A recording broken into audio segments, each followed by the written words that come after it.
दोस्तों, एक महत्वपूर्ण जानकारी, जो भी वीआईपी प्रीमियम लेना चाहता है वो टेलीग्राम पर संपर्क करके ले सकता है या फिर सीधे यूट्यूब पर भी जुड़ सकता है। दोनों विकल्प उपलब्ध हैं। प्रीमियम सदस्यों को वीडियो का जल्दी एक्सेस मिलेगा ताकि आप सबसे पहले नया कंटेंट देख सके। टेलीग्राम का लिंक डिस्क्रिप्शन बॉक्स में दिया गया है। डिस्क्लेमर, स्वागत है दोस्तों आपके अपने चैनल टीएम नॉवल वर्ल्ड्स में। आज की रोमांचक प्रस्तुति है देवगिरी महापीठ, रहस्य, दिव्य शक्तियों और महायुद्धों से भरी एक अद्भुत गाथा, जो आपको ले जाएगी एक ऐसे संसार में जहां साहस है, संघर्ष है और अमृतत्व की अनंत यात्रा है। आगे के सभी एपिसोड देखने और सुनने के लिए प्लेलिस्ट जरूर चेक करें या नीचे दिए गए डिस्क्रिप्शन बॉक्स में लिंक पर जाएं। अगर आपको ये कहानी पसंद आए तो वीडियो को लाइक करें, चैनल को सब्सक्राइब करें, अपनी राय कमेंट में जरूर लिखें और इस कहानी को अपने दोस्तों के साथ शेयर करें। महत्वपूर्ण सूचना, ये कहानी पूर्णतः काल्पनिक है और केवल मनोरंजन के उद्देश्य से प्रस्तुत की गई है। इसका किसी भी वास्तविक व्यक्ति, स्थान या घटना से कोई संबंध नहीं है। धन्यवाद। और अब शुरू करते हैं आज की दिव्य और रोमांचक कथा। अध्याय 391, निरंतर उन्नयन। लुओ परिवार के सदस्यों की घबराई हुई निगाहों के बीच ये चमकीली नीली बिजली सुनहरे सींगों वाले विशालकाय जानवर की पीठ पर जोरदार प्रहार करती है। बात बस इतनी सी है कि दिखने में विशाल और मजबूत ब्रोंटोसॉरस सुनहरे सींगों वाले विशालकाय जानवर के शरीर पर बहुत छोटा लगता है, ठीक वैसे ही जैसे खुजली मिटाना। ये गर्जना सुनहरे सींगों वाले विशालकाय जानवर के शल्कों को भी नहीं तोड़ सकती। गर्जन। सुनहरे सींगों वाले उस राक्षस ने आकाश की ओर देखा और दहाड़ा, मानो वह एक और प्रलय को आमंत्रित कर रहा हो। आकाश के ऊपर विपत्ति के बादल उमड़ पड़े और कई और गर्जन वाले ड्रैगन आपस में मिलकर एक और भी बड़ा गर्जन वाला ड्रैगन बन गए। इस बार तो सिर पर सैकड़ों बिजली गिरी। इस दृश्य को देखकर लुओ परिवार के सभी सदस्यों के सिर सुन्न हो गए। क्या ये सचमुच अमर वज्रपात है? क्या ये दुनिया को नष्ट नहीं कर देगा? लुओ परिवार का मुखिया भय से पीला पड़ गया। पिछली बार जब उसने इस चुनौती को पार किया था तब सच्ची अमर वज्रपात इतना भयानक नहीं था। यदि उसका सच्चा अमर वज्रपात केवल 100% भयानक है तो लुओ फैंग का वज्रपात 100% भयानक है। दूर से भी वे विनाश की इस आभा को महसूस कर सकते हैं। श्री लुओ के हाथ भी कांप रहे थे। अगर पिछली बार हमारे यहाँ बिजली गिरने की आपदा उसकी आपदा की तुलना में 10वें हिस्से जितनी भी तीव्र होती तो हम दोनों पहले झटके में भी जीवित नहीं रह पाते। लुओ फैन की तुलना में उनकी बिजली गिरने से आए आपदा घर घर खेलने जैसी थी। जैसे ही उसने बोलना शुरू किया, भीषण बिजली की गड़गड़ाहट ने लुओ फैन की कठोर त्वचा पर जोरदार प्रहार किया। बिजली की गड़गड़ाहट से उसका विशाल शरीर पल भर में ही दब गया। गड़गड़ाहट की गूंज उसके पूरे शरीर में फैल गई, मानो उसे पल भर में नष्ट करने की कोशिश कर रही हो। इस तरह की विनाशकारी शक्ति का सामना करते हुए लुओ फैंग जोर से हंस पड़ा। ये तो खुजली मिटाने जैसा है, इसमें बिल्कुल भी दिलचस्पी नहीं है। उसने अपने विशाल शरीर को हिलाया और गरज में नहाने का आनंद लिया। इस दिव्य विपत्ति की शक्ति की सहायता से उसने अपनी मांसपेशियों और हड्डियों को मजबूत बनाया। शरीर की शक्ति भी मूल आभा से परिवर्तित होकर अमर शक्ति में बदल गई। बिजली लगातार कड़कती रही, मानो कभी खत्म न हो। शुरुआत में नीली गड़गड़ाहट भी रंगीन गड़गड़ाहट में बदल गई। अलग अलग रंगों की गर्जनाओं में अलग अलग शक्तियां होती हैं। लाल गर्जना सबसे हिंसक होती है और इसमें दुनिया के सभी जीवन को नष्ट करने की क्षमता होती है। लेकिन सुनहरे सींगों वाले उस विशालकाय जानवर के सामने ये वज्रपात केवल उसके लिए खुद को मजबूत बनाने के लिए पोषक तत्व बन सकते हैं। लुओ फैंग ने एक बार फिर दिव्य सोने का एक टुकड़ा निगल लिया और वह बिजली की शक्ति का उपयोग करके दिव्य सोने के सार को तेजी से परिष्कृत करना चाहता था। चटक, धमाका, वह अंतहीन गड़गड़ाहट आकाश और पृथ्वी को जोड़ती हुई प्रतीत हो रही थी, मानो वह लुओ फैंग को नष्ट करने का बेताब प्रयास कर रही हो। लेकिन उसने इससे जरा भी दिल पर नहीं लिया और यहाँ तक कि खुद को मजबूत करने के लिए बिजली की शक्ति का इस्तेमाल करते हुए दिव्य सोने को तेजी से निगल लिया। भयंकर आंधी तूफान काफी देर तक जारी रहा और अंत में लुओ फैंग को लगा कि वह इसके बारे में कुछ नहीं कर सकता और आकाश में मंडराते आपदा के बादल छंटने लगे। गरज की आवाज धीरे धीरे कमजोर होती गई और अंततः गायब हो गई। सुनहरे सींगों वाले उस विशालकाय जानवर पर नाचती हुई विभिन्न विद्युत चिंगारियां गायब हो गईं। सफलता, वाह! युवा स्वामी ने सफलतापूर्वक वज्रपात से बचकर एक सच्चे अमर और शक्तिशाली व्यक्ति बन गए हैं। कितनी भयानक विपत्ति है! अगर मैं होता तो इसके बारे में सोचने की हिम्मत भी नहीं करता। युवा स्वामी सचमुच प्रथम प्रतिभाशाली कहलाने के योग्य हैं। वे इससे बच निकलने में कामयाब रहे। इसे आगे ले जाने का क्या अर्थ है? युवा स्वामी स्पष्ट रूप से गरज के प्रकोप को अभ्यास के अवसर के रूप में देख रहे हैं। वे बस गरज से परिपक्व होने के अनुभव का आनंद ले रहे हैं। लुओ फैंग को आंधी तूफान से सफलतापूर्वक बचते देख लुओ परिवार के सभी सदस्यों ने जोर जोर से जयकारे लगाए। यह उनके द्वारा देखी गई सबसे रोमांचक तूफानी आपदा थी। लुओ परिवार के मुखिया और श्री लुओ भी उत्साह से कांप रहे थे। वे जानते थे कि लुओ फेंग में भविष्य में असीमित क्षमता है जो उनकी कल्पना से परे थी। जब तक लुओ फेंग यहाँ है, लुओ परिवार का पतन नहीं होगा। अरे, शियाओ फेंग की आभा अभी भी क्यों बढ़ रही है? इस समय लुओ परिवार के मुखिया ने देखा कि लुओ फेंग के वज्रपात से गुजरने के बाद भी उसकी आभा, जिसका बढ़ना बंद हो जाना चाहिए था, अभी तक नहीं रुकी है। क्या वह वाकई में लगातार नई नई खोजें करता रहेगा? श्री लुओ भी बहुत असमंजस में थे। तर्कसंगत रूप से वज्रपात से बच निकलने के बाद व्यक्ति सच्चा अमर बन जाएगा और सच्चे अमर के पहले स्तर तक पहुंच जाएगा। यदि आप अपनी ताकत को और बढ़ाना चाहते हैं तो आपको अभ्यास के लिए लगातार प्रयास करने होंगे। लुओ फेंग की हालत बहुत अजीब है। उसने सफलतापूर्वक सफलता प्राप्त कर ली है, फिर भी वह अभी तक रुका क्यों नहीं है? लुओ परिवार के मुखिया को अचानक कुछ सूझा और आश्चर्य से बोला, क्या वह लगातार कई स्तरों को पार करने की कोशिश नहीं कर रहा है?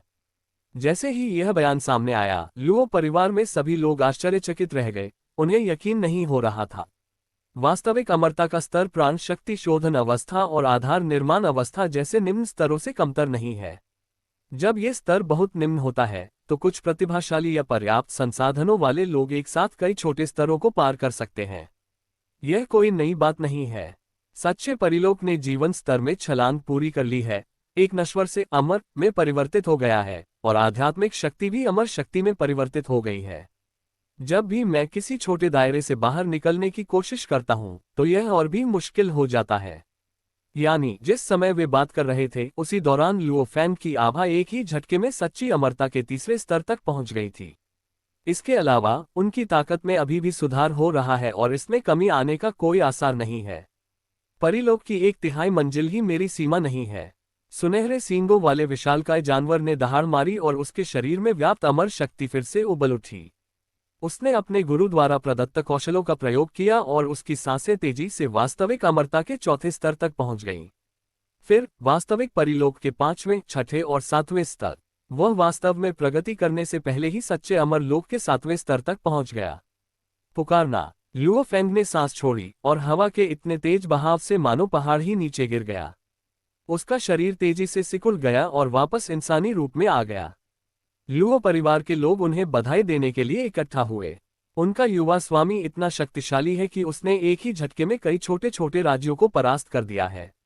अब वे सबसे ज्यादा गर्व महसूस कर रहे हैं।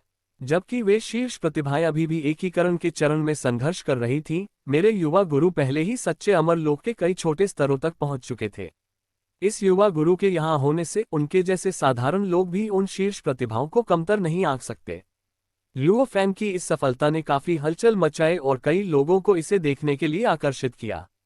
दरअसल युवानश्रियान जगत में प्रसिद्धि प्राप्त करने के बाद से ही कई लोग उन पर ध्यान दे रहे हैं और आज अमरत्व की सच्ची प्राप्ति ने अनेकों लोगों का ध्यान आकर्षित किया है।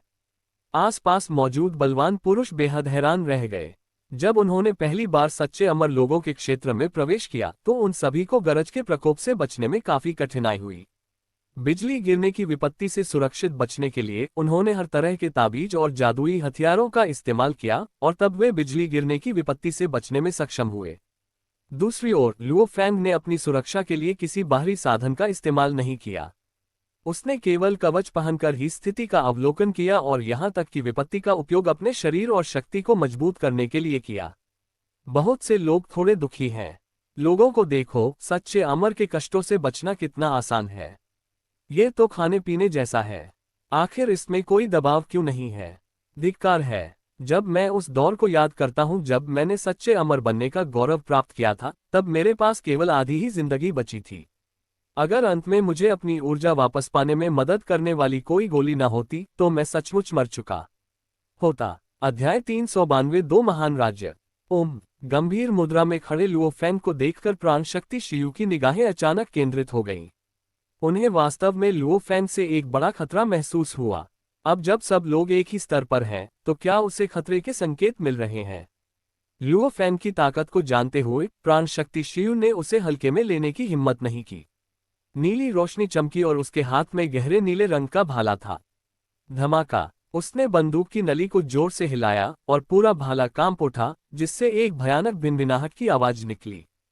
Phantom wind and thunder gun. उसके मुख से निकली एक जोरदार चीख के साथ उसके हाथ में मौजूद भाले से एक खूबसूरत फूल निकला। अगले ही पल अचानक हवा और गरज की आवाज गूंजी, जैसे गर्मी के मौसम में अचानक आए तूफान की गड़गड़ाहट, और वह भयंकर गति से लुओ फैंग की ओर बढ़ा, उसे मार डाला।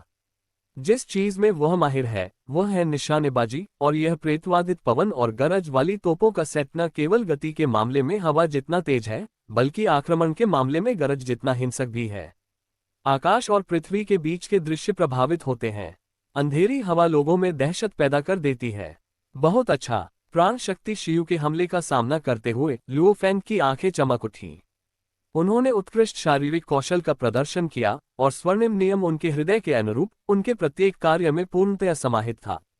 उसके पंजों ने भाले के अगले हिस्से को ऐसे कोण पर रोक दिया जिसका अनुमान आम लोग नहीं लगा सकते थे। दो विशाल बलों के टकराने से कान बहरा कर देने वाली आवाज उत्पन्न हुई। खटखट। सोने और लोहे के टकराने की तीखी ध्वनि आकाश और पृथ्वी के बीच गूंज उठी। प्राण शक्ति शियू ने शुरू में सोचा था कि उसका एक वार लुओ फैंग को पीछे धकेल सकता है, या कम से कम उसके बराबर का वार कर सकता है। लेकिन जब वह उस बल से इतना स्तब्ध हो गया कि बाघ का मुंह लगभग फट गया और भाला लगभग उसके हाथों से गिर गया, तो उसके चेहरे के भाव बदल गए। क्या गजब की ताकत है! उसे हमेशा से लगता था कि उसकी शारीरिक शक्ति बहुत अधिक है। एक ही वार के बाद उसे तुरंत एहसास हो गया कि लुओ फैंग की शारीरिक शक्ति निश्चित रूप से उससे कम नहीं थी। प्राण शक्ति शियू ने तुरंत अपने भाला चलाने के कौशल में बदलाव किया और अपनी साधना को चरम सीमा तक ले गया। दूसरी ओर लुओ फैंग ने अपने नुकीले पंजों से उसका सीधा मुकाबला किया। उसने किसी भी हथियार या जादुई हथियार का इस्तेमाल नहीं किया।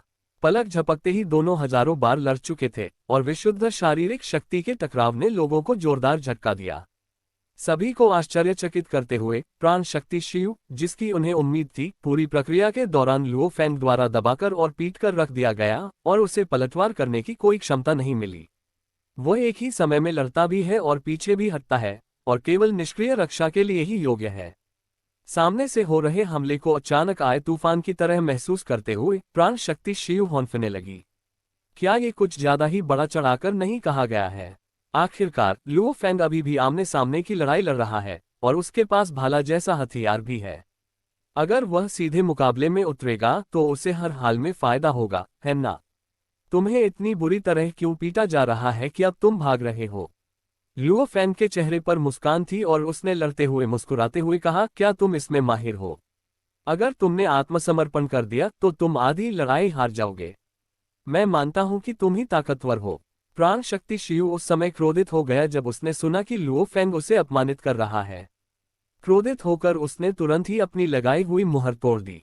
धमाका! उसके शरीर से और भी भयानक शक्ति का विस्फोट हुआ।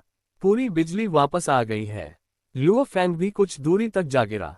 प्राण शक्ति शियू की ओर से उनकी आभा तेजी से बढ़ी और वे सीधे दिव्य लोक के 5वें स्तर तक पहुंच गए, अपनी चरम अवस्था में लौट आए।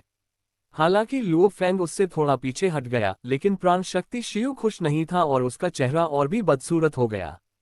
क्योंकि इसका मतलब यह है कि वह लुओ फैंग का मुकाबला नहीं कर सकता, उसे धोखा देने के लिए मजबूर होना पड़ा, उसे अभी अभी किए गए वादे को तोड़ने के लिए मजबूर होना पड़ा। इस नजरिए से तो मैं पहले ही हार चुका हूं। प्राण शक्ति शियू को लगा कि उनका चेहरा शर्म से लाल हो गया है।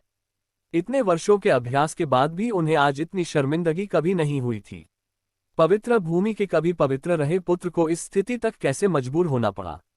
जब युद्ध देख रहे अन्य विशेषज्ञों ने ये दृश्य देखा तो वे भी एक दूसरे की ओर देखने लगे और चुप हो गए। जब प्राण शक्ति शियू को अपनी पूरी ताकत लगानी पड़ी तब लुओ फैंग जीत गया। लुओ फैंग ने प्राण शक्ति शियू को जटिल भाव से देखा और जोर से हंसते हुए कहा, यह तो बहुत ही शालीन है। इस क्षेत्र को दबाने का क्या मतलब है? मुझसे जमकर मुकाबला करो। जैसे ही उसने दहाड़ा, उसका शरीर तेजी से बदल गया और एक विशाल सुनहरे सींगों वाले जानवर में परिवर्तित हो गया। सुनहरे सींगों वाला यह विशालकाय जानवर एक पहाड़ी जैसा था, लेकिन इसकी गति अत्यंत तीव्र थी।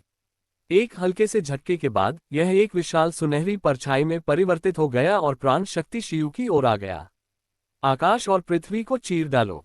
अपने से लगभग 2 गुना अधिक शक्ति वाले एक शक्तिशाली शत्रु का सामना करते हुए लुओ फैंग उत्साहित था और स्वाभाविक रूप से वह अपनी शक्ति को सीमित नहीं रखेगा।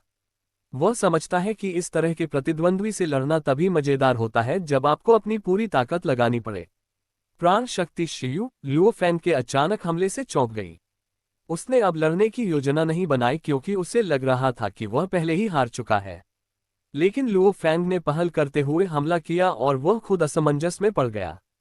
आखिर वह क्या करने की कोशिश कर रहा था? लड़ना तो जरूरी है ना? उसने अपनी सारी शक्ति वापस पा ली है और अमरता के 5वें स्तर तक पहुंच गया है। क्या उसे अब भी लड़ने की जरूरत है? लड़ाई देख रहे अन्य लोग भी बहुत हैरान थे। उन्हें उम्मीद नहीं थी कि लुओ फैंग अभी भी लड़ना चाहता है। अभी भी इसी स्तर की लड़ाई हुई थी और वह जीत गया। लेकिन अब भी वह अगले स्तर से आगे बढ़कर चुनौती देना चाहता है। उसका अहंकार इस हद तक बढ़ गया है। ये नौजवान दिन ब दिन और भी आक्रामक होता जा रहा है। प्राण शक्ति शियू पहले ही हार चुका है तो फिर यह अभी भी क्यों लड़ रहा है? इसके अलावा ये स्पष्ट रूप से प्राण शक्ति शियू से उसके चरम समय में लड़ना चाहता है। एक गेम जीतने के बाद शायद उसने सोचा होगा कि प्राण शक्ति शियू एक नर्म दिल इंसान है, इसलिए वह उसके पीछे भागा। शक्ति के उफान से अंधा होकर यदि वह इसी तरह आत्मधर्मी बना रहा तो उसका अंत केवल दुखद ही होगा।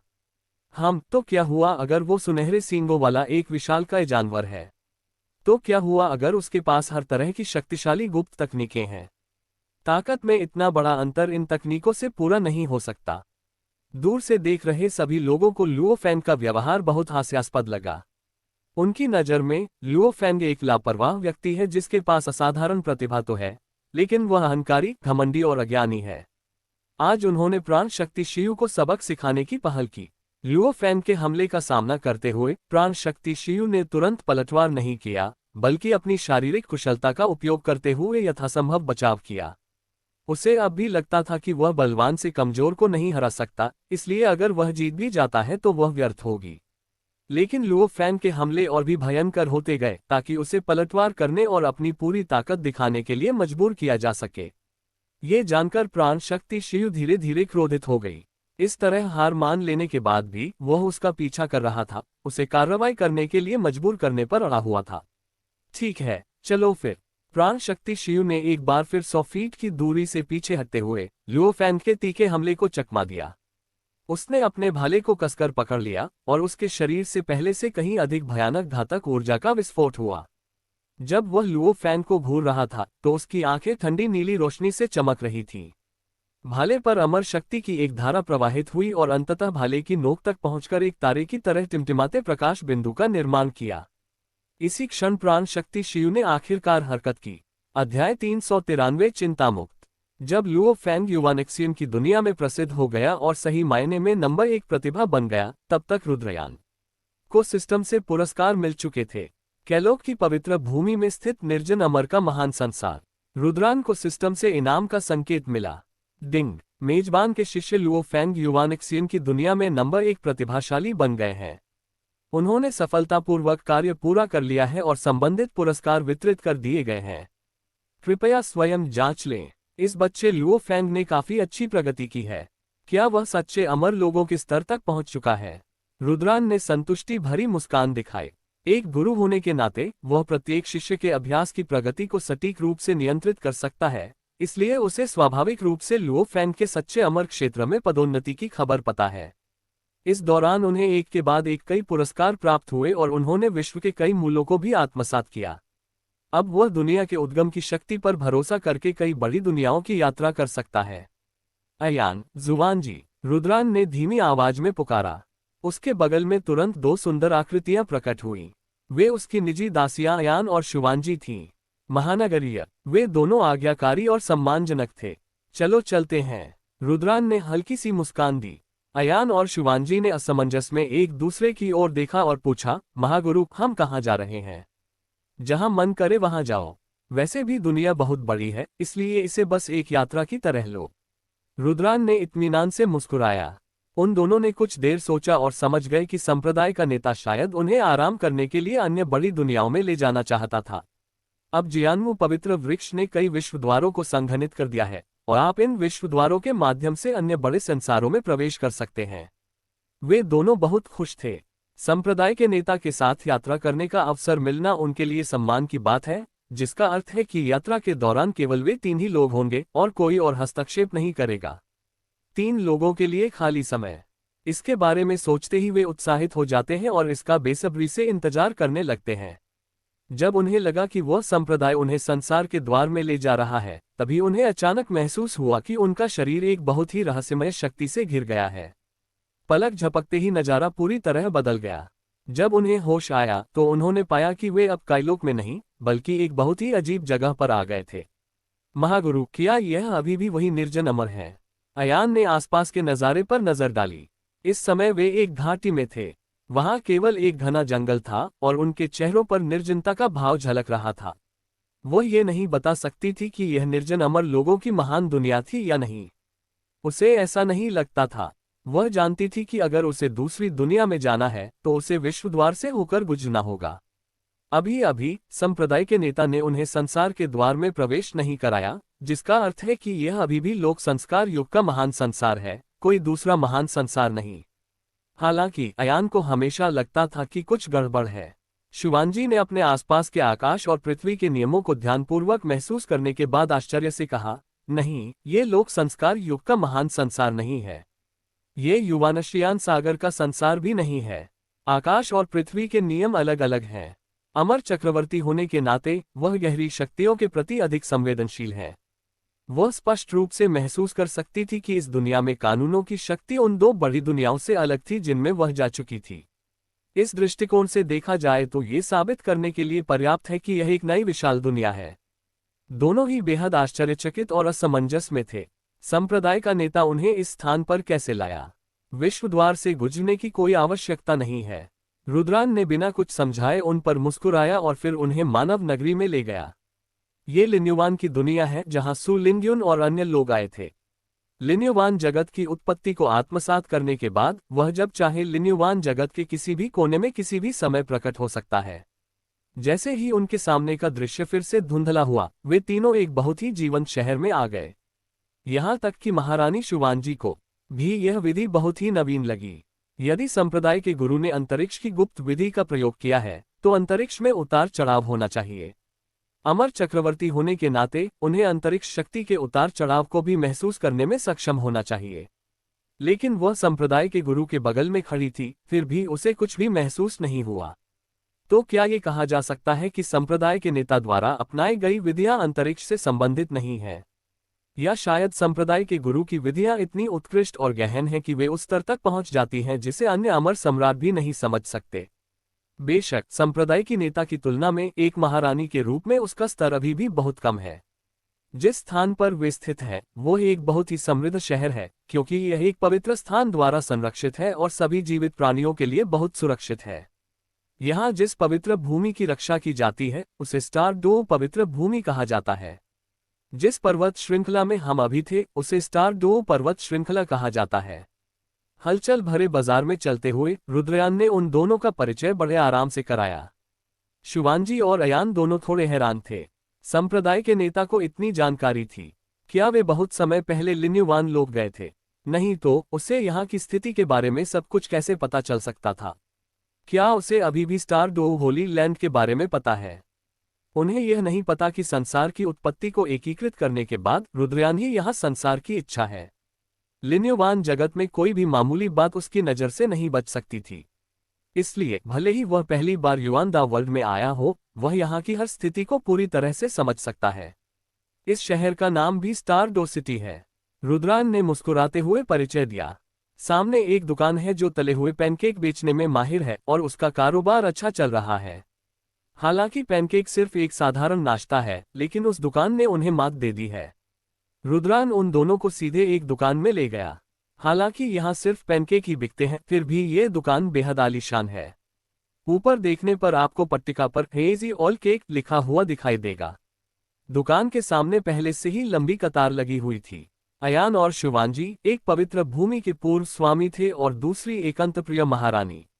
वे लंबे समय से साधारण भिक्षुओं के जीवन से विमुख होकर उत्तम वस्त्र और उत्तम भोजन का आनंद लेते रहे हैं।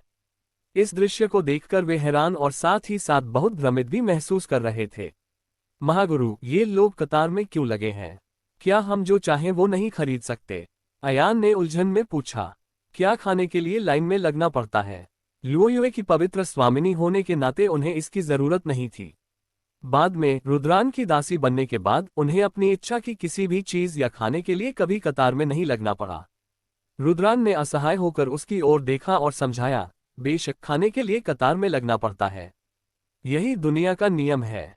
अगर हर कोई कतार में न लगे और बस खाना छीन ले तो क्या दुनिया में अराजकता नहीं फैल जाएगी? अयान का प्रश्न हल हो गया और शिवांजी ने एक और प्रश्न पूछा, लेकिन इन कुछ तली हुई केक के लिए लाइन में लगना, क्या ये बेवजह का हंगामा नहीं है? मुझे नहीं लगता कि ये तली हुई केक कोई बहुत कीमती खजाना है। अध्याय 394 स्टार डोर सिटी प्राण शक्तिन लॉन क्लब। अचानक एक कर्कश आवाज सुनाई दी। आवाज सुनते ही फूफू सहज रूप से कांप उठी और उसका पहले से ही पीला पड़ा चेहरा और भी अधिक पीला पड़ गया। उसका छोटा सा शरीर एकदम अकड़ गया और उसने अपनी आंखें बंद कर ली, मानो उसने अपने भाग्य को स्वीकार कर लिया हो, मानो वह चुपचाप किसी प्रकार की मृत्युदंड की प्रतीक्षा कर रही हो। रुद्रान, अयान और शिवांजी ने पीछे मुड़कर देखा तो एक बलवान व्यक्ति उनकी ओर आता हुआ दिखाई दिया। वह फुफ्फू को घृणा भरी निगाहों से घूर रहा था। गंदे लोग, तुम्हारे जैसे कीड़े मकोड़े स्टारडोर सिटी में प्रवेश के लिए प्रतिबंधित हैं। तुम केवल दूसरों की आंखों को प्रदूषित करोगे। उस बलवान व्यक्ति ने शाप दिया और अपने विशाल हाथों को बाज के पंजों की तरह फैला दिया, मानो वह फुफ्फू को अपने साथ ले जाने के लिए तैयार हो। फुफ्फू इतनी डर गई थी कि वह हवा और बारिश में भीगते हुए नन्हे पक्षी की तरह रोने लगी। हालांकि जब वह फुफ्फू को पकड़ने ही वाला था, तभी हवा के झोंके जैसी एक शक्ति ने उसकी गति रोक दी। आप क्या करना चाहते हैं? अयान ने ठंडी निगाहों से उस अधेड़ उम्र के व्यक्ति को घूरते हुए पूछा। एक वयस्क व्यक्ति एक असहाय बच्ची पर हमला क्यों करेगा?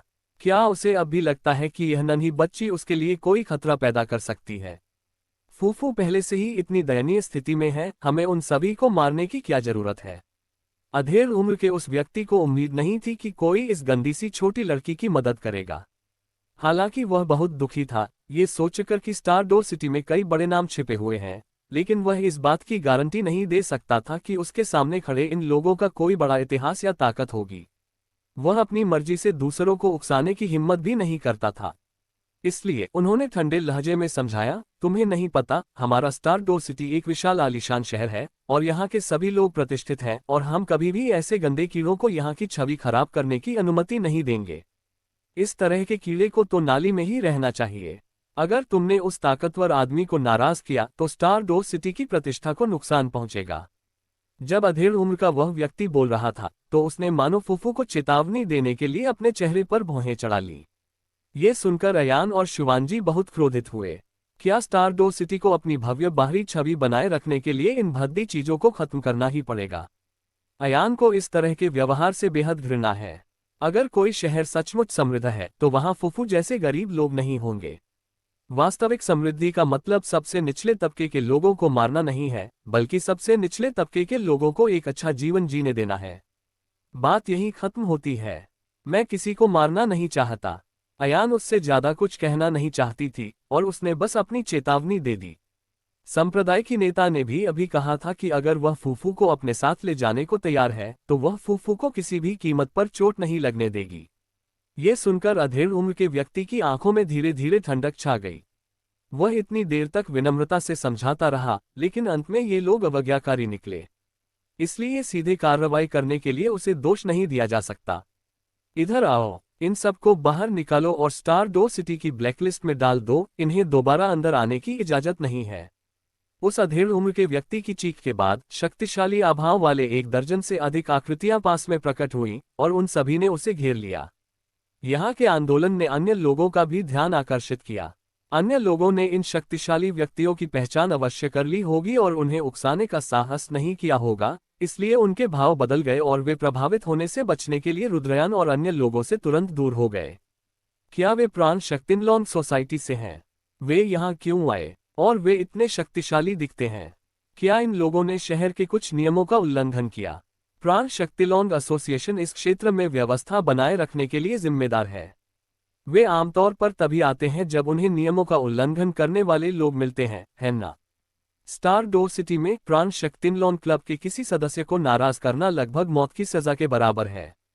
उन्हें अभी अभी स्टारडोर सिटी से निकाला जा रहा है, इसलिए वे भाग्यशाली हैं। ये बहुत दुख की बात है। ये दोनों महिलाएं इतनी खूबसूरत हैं।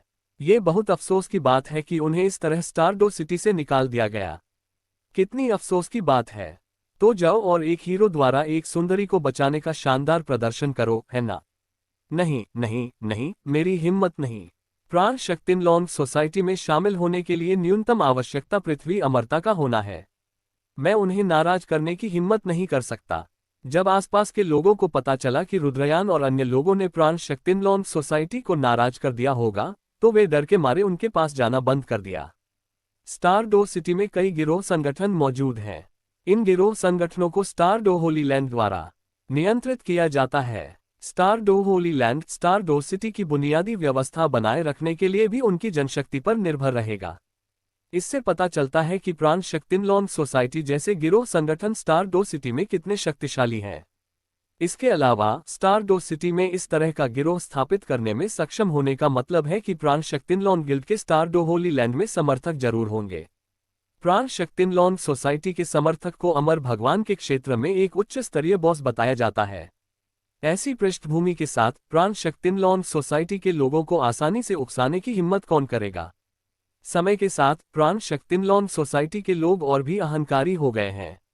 वे अब केवल शहर में व्यवस्था बनाए रखने के लिए जिम्मेदार संगठन नहीं रह गए हैं, बल्कि एक ऐसे कैंसर की तरह हो गए हैं जो अपनी शक्ति का इस्तेमाल करके हर जगह दूसरों को धमकाते हैं। उदाहरण के लिए, कुछ समय पहले ही प्राण शक्ति लॉन्ग सोसाइटी के एक वरिष्ठ सदस्य ने सड़क पर एक आम लड़की का बलात्कार किया। उस बेचारी लड़की को एक सराय में घसीट कर ले गया और उसे बाहर आने देने से पहले पूरा दिन और रात वहीं बिताए। अंततः किसी ने पाया कि चोट के निशानों से लथपथ वह लड़की सराय के कमरे में फांसी लगाकर आत्महत्या कर चुकी थी। ये लोग खुलेआम इस तरह की हरकतें करने की हिम्मत करते हैं सिर्फ इसलिए कि वे प्राण शक्ति लॉन्ग सोसाइटी का झंडा लहराते हैं। प्राण शक्ति लॉन्ग सोसाइटी को नाराज करने की हिम्मत कोई नहीं करता, क्योंकि ऐसा करने पर तारा दू पवित्र भूमि को ठेस पहुंचने का खतरा रहता है। स्टारडो शहर के आम लोग लंबे समय से प्राण शक्ति लॉन्ग हुई से पीड़ित हैं। कुछ लोग ऐसे भी थे जिन्हें कभी यह भ्रम था कि स्टारडो पवित्र भूमि से लोग न्याय की रक्षा करने और इन बुराइयों को खत्म करने के लिए आगे आएंगे। लेकिन स्टारडो पवित्र भूमि इतनी विशाल है, भला वह निचले तबके के लोगों के इतने तुच्छ मामलों पर ध्यान कैसे दे सकती है? तमाम सबक सीखने के बावजूद कोई भी आगे आकर मदद करने और सच्चाई बताने की हिम्मत नहीं करता। सभी लोग दूर से रुद्रान और उन तीनों को देख रहे थे और उन्हें बहुत दयनीय लग रहा था। उनकी शक्ल सूरत देखकर लगता है कि वे स्टारडो सिटी में अभी अभी आए बाहरी लोग हैं। उन्हें यहाँ के नियम कानूनों का पता नहीं है और इसी वजह से वे गुस्से में आ जाते हैं। अधेड़ उम्र के उस व्यक्ति को चारों ओर से मिल रही भयभीत निगाहों में आनंद आ रहा था, जिससे वह बेहद राजसी और श्रेष्ठ महसूस कर रहा था। हर चीज पर नियंत्रण रखने का एहसास कितना शानदार होता है। प्राण शक्ति लॉन क्लब का यही नियम है। अगर आप नियमों का पालन नहीं करेंगे तो आपको यहां से निकलना होगा, वरना हम आपको बाहर फेंक देंगे। जैसे ही उस अधेड़ उम्र के व्यक्ति ने बोलना शुरू किया, उसने अपने अमर लोक की शक्तिशाली आभा को प्रकट किया। रुद्रान जैसे शीर्ष स्वामियों के लिए अमरलोक में भिक्षु चींटियों के समान है, उनका कोई महत्व नहीं है। लेकिन अधिकतर लोगों की नज़र में अमरलोक के शक्तिशाली लोग पहले से ही बहुत शक्तिशाली हैं। यहाँ तक कि स्टारडो पवित्र भूमि में भी स्वर्गीय क्षेत्र के शक्तिशाली पुरुष बाहरी संप्रदाय के बुजुर्गों का पद संभालने के योग्य होते हैं। प्राण शक्ति लॉन सोसाइटी के अन्य सदस्य भी आसपास जमा हो गए। फूफू इतनी डर गई थी कि उसका पूरा शरीर कांप रहा था और वह अपने सामने के दृश्य से भयभीत हो गई थी। वह तो बस एक साधारण सी नश्वर बच्ची है जिसमें कोई साधना नहीं है। वह ऐसे दृश्य को कैसे सहन कर सकती है? विनाश और मृत्यु के एक अभूतपूर्व माहौल ने उसे ऐसा महसूस कराया जैसे वह किसी बर्फ की गुफा में गिर गई हो। हालांकि ठीक उसी समय जब उसे लगा कि उसकी जान खतरे में है, तभी एक हवा के झोंके जैसी एक शक्ति धीरे से उसके शरीर पर बह गई। अध्याय 395 अमर औषधि लिंग्यून अमर घास। स्टारडो सिटी होली स्टोन स्क्वायर। शिनशिफांग एक ऐसी जगह है जहां आप पत्थरों पर जुआ खेल सकते हैं। यहाँ के सभी पत्थर प्रतिबंधित क्षेत्र से निकाले गए हैं और हर पत्थर किसी न किसी प्रकार की जादुई ऊर्जा से युक्त है। पत्थरों पर दांव लगाने से आप अमीर और गरीब दोनों बन सकते हैं। ऐसा संभव है कि किसी विशेष प्रकार के पत्थर की खुदाई के बाद उसकी कीमत आसमान छू जाए। लेकिन इसकी अधिक संभावना यह है कि जिस पत्थर के टुकड़े को लेकर हर कोई आशावादी है, वह अंततः एक बेकार उत्पाद साबित हो। पत्थरों पर जुआ खेलना क्रूरता है।